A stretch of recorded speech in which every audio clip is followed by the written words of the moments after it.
We're back decoding another section of the secrets known only to the inner elites. This time, we're chasing the fingerprints of power through history and uncovering what Lyndon LaRouche called the legacy of Aristotle. Not the great thinker, but the operative.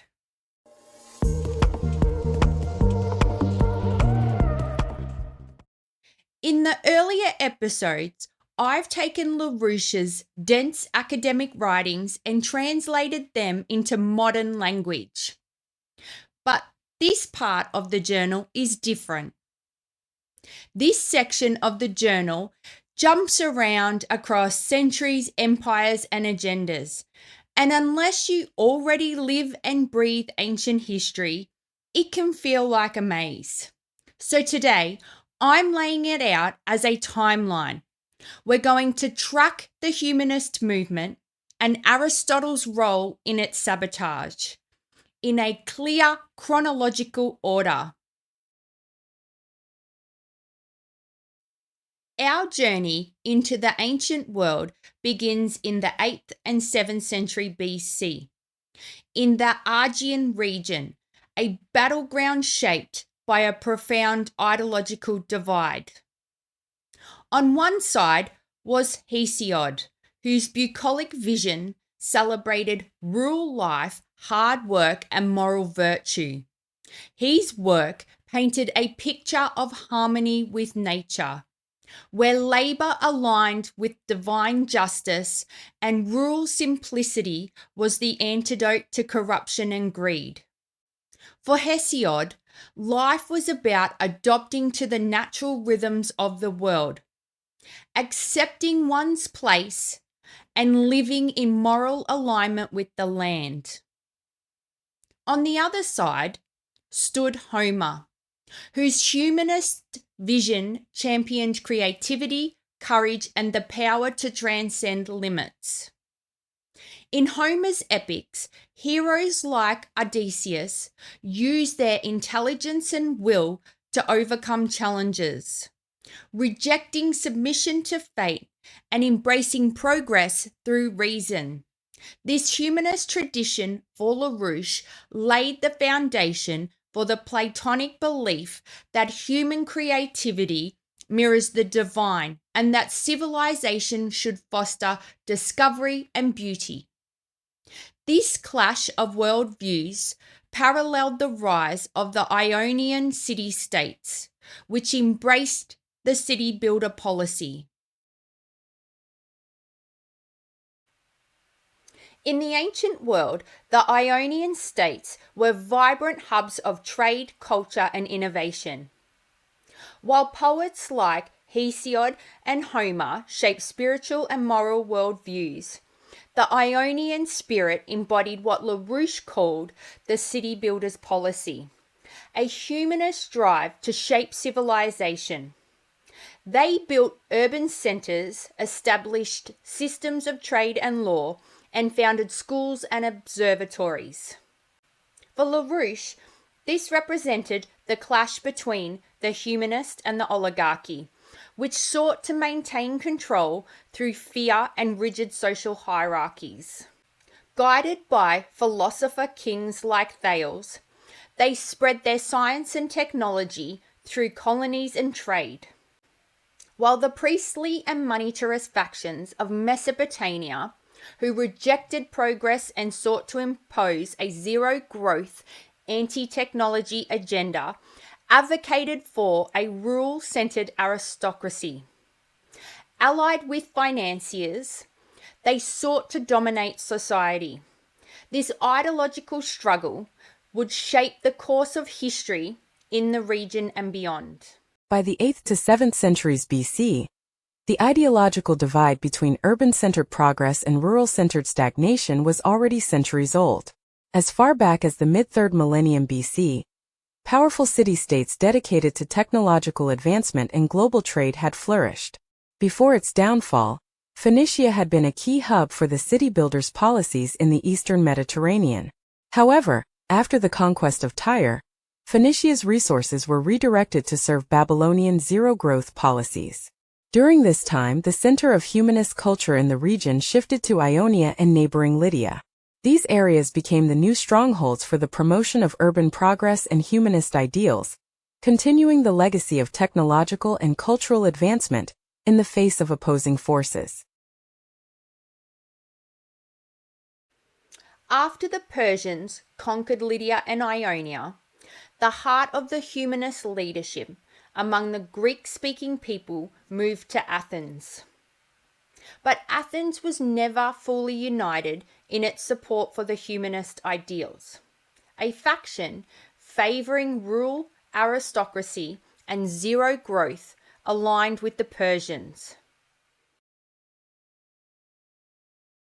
The Persians' main center of influence in the Aegean region was the cult of Apollo based in Delphi. Throughout the region, this served as a central hub for power and influence. The Delphi temple complex, home of the famous Oracle of Apollo, was far more than a religious site. It was a financial institution where city-states stored their wealth, and a diplomatic hub where alliances were influenced and decisions were justified by messages from Apollo. The Persians didn't rule Greece directly. They worked through Delphi to influence the priesthood, shaping Greek politics and opinion under the guise of divine wisdom.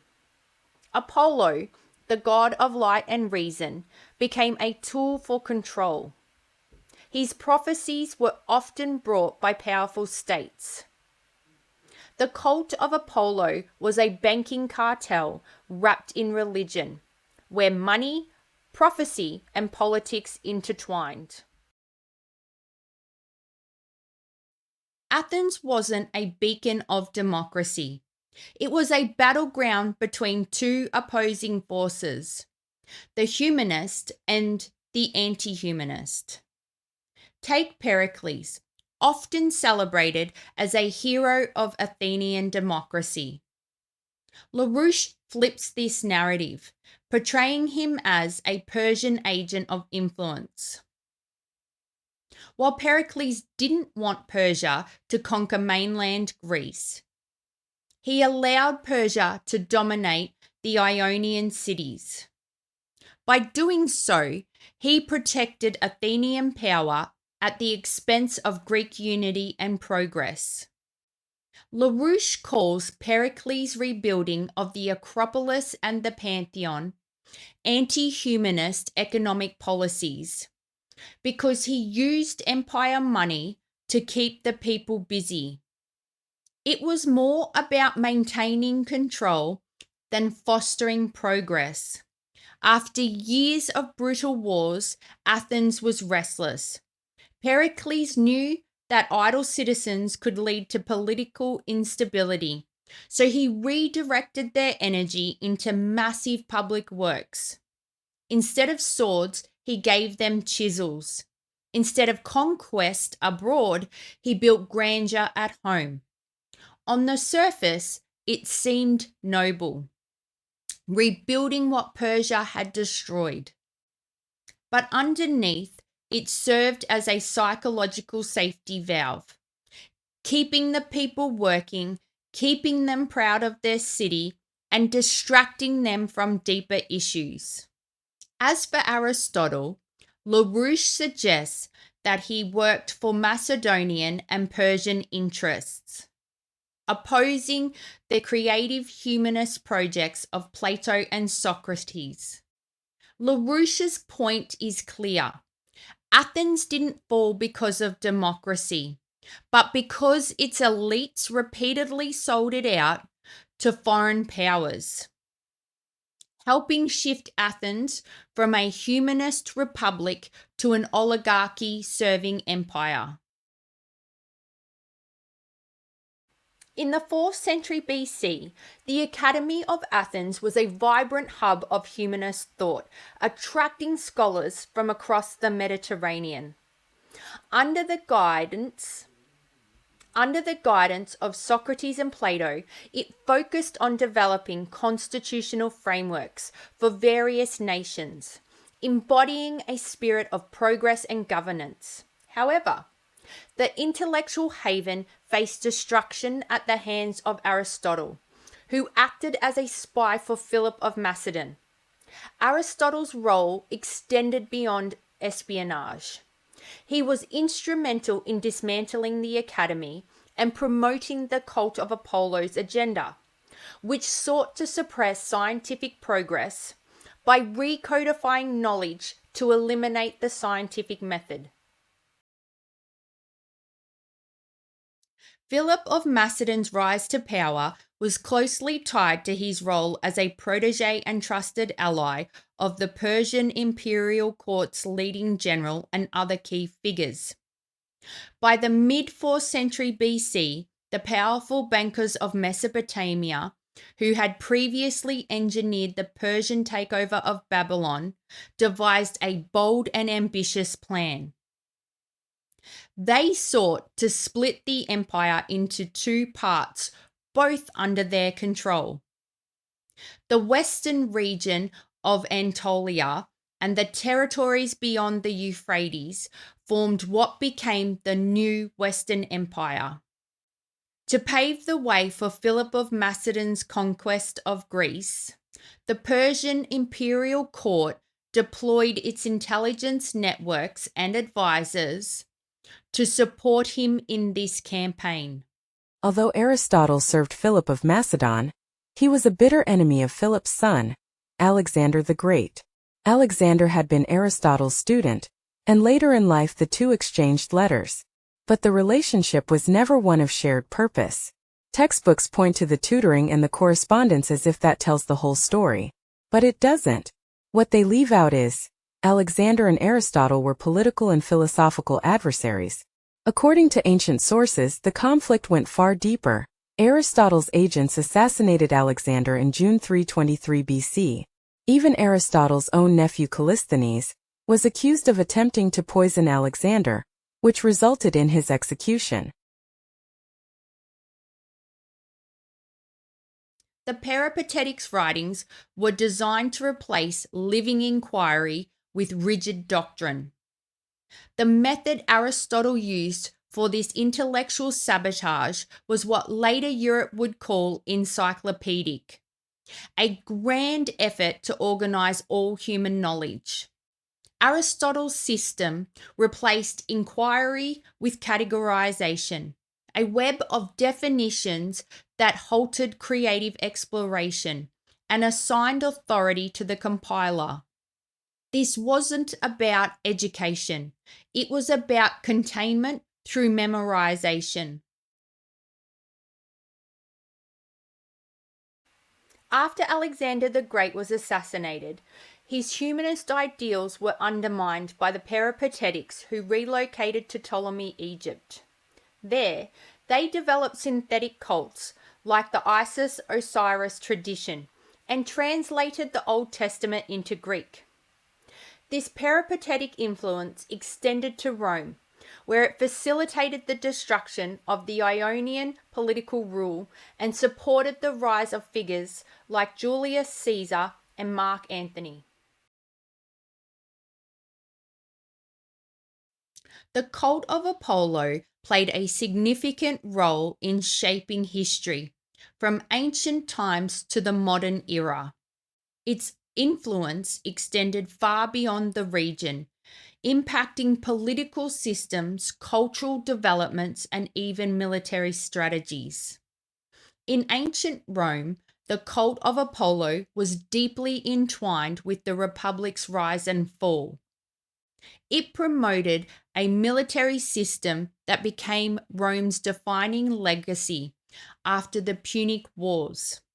Roman law, often seen as the cornerstone of Western legal tradition, was shaped by the cult's principles, reflecting its authoritarian and anti-humanist ideals. The Roman aristocracy, supported by the cult, mirrored the Persian model of governance established by Philip of Macedon. This influence eventually led to the Republic's collapse, as the cult backed the Marian faction and Caesar, using Dionysian cults to build a social base akin to modern fascist movements. As the central financial force of its age, the cult of Apollo didn't just manage belief. It controlled trade, debt, and credit across the Mediterranean. It operated through two coordinated fronts. The first, the public face, the cult of Apollo. The second was its shadow arm, the Phrygian cult of Dionysus, later known in Rome as the cult of Bacchus. Dionysian initiatives moved along trade routes, slipping into courts and camps, gathering information, manipulating rules, and enforcing economic obedience. Apollo gave the orders, Dionysus carried them out. Together, these twin cults functioned as a single intelligence and financial machine. The cult of Apollo's enduring legacy lies in its ability to manipulate social and political systems, leaving a lasting imprint on the course of history. Later institutes, such as Oxford, Cambridge, and the British Royal Society, were influenced by their methods. Centuries later, the methods of the cult resurfaced in modern history. Take the French Revolution, for instance. Centuries later, the methods of the cult resurfaced in modern history. Take the French Revolution, for example. British intelligence radicalized disenfranchised groups and weaponized their anger to destabilize the system in service of imperial interests. The fascist movements in Italy and Germany followed the same blueprint. A society pushed into crisis through economic manipulation, public fear amplified through propaganda, and a leader positioned as the only solution to a disaster created, controlled, and exploited by the hidden elites. By the 20th century, these strategies had evolved into social and cultural movements. For example, the 1960s psychedelic counterculture. Today, a powerful youth-centric movement designed to fragment identity through gender ideology and algorithmic-driven psychological contagion. Different era, same plan. Divide society and keep people distracted fighting each other. This ancient history has as much to do with the future as it does with the past. Because the same forces that shaped the ancient world are still battling for control over humanity today. The Persian court became the Roman aristocracy. The Roman aristocracy became the Venetian British banking networks. The Delphic Temple became modern-day intelligence agencies and think tanks. And the Dionysian mobs became weaponized social movements. This isn't history repeating. It is a continuum, a generational war. A conflict embedded in the architecture of power itself. What begun as Hesiod versus Homer, obedience versus creativity, is now left versus right, us versus them. A manufactured illusion designed to make us think it is political. when in reality, it's a battle for the soul of humanity. Whether you like to admit it or not, there is an elite group of powerful people working to usher in a modern form of feudalism, where the few rule the many. To do this, they need us fighting over social justice fallacies, hating each other over immutable differences, and fixated on histories that can't be changed. Because stagnation halts evolution. We are standing at a crossroads in history, possibly the final stand. What do you want the LaRouches of the future to write about you? Will they recount how the global elite, guided by an ancient oligarchy, achieved their centuries-old plan to reinstate global feudalism under the guise of socialism? Or will they say humanity woke up? The question isn't what happens next. The question is, what side will you choose to stand on? That's it for this episode. Until next time, as always, may the truth be with you.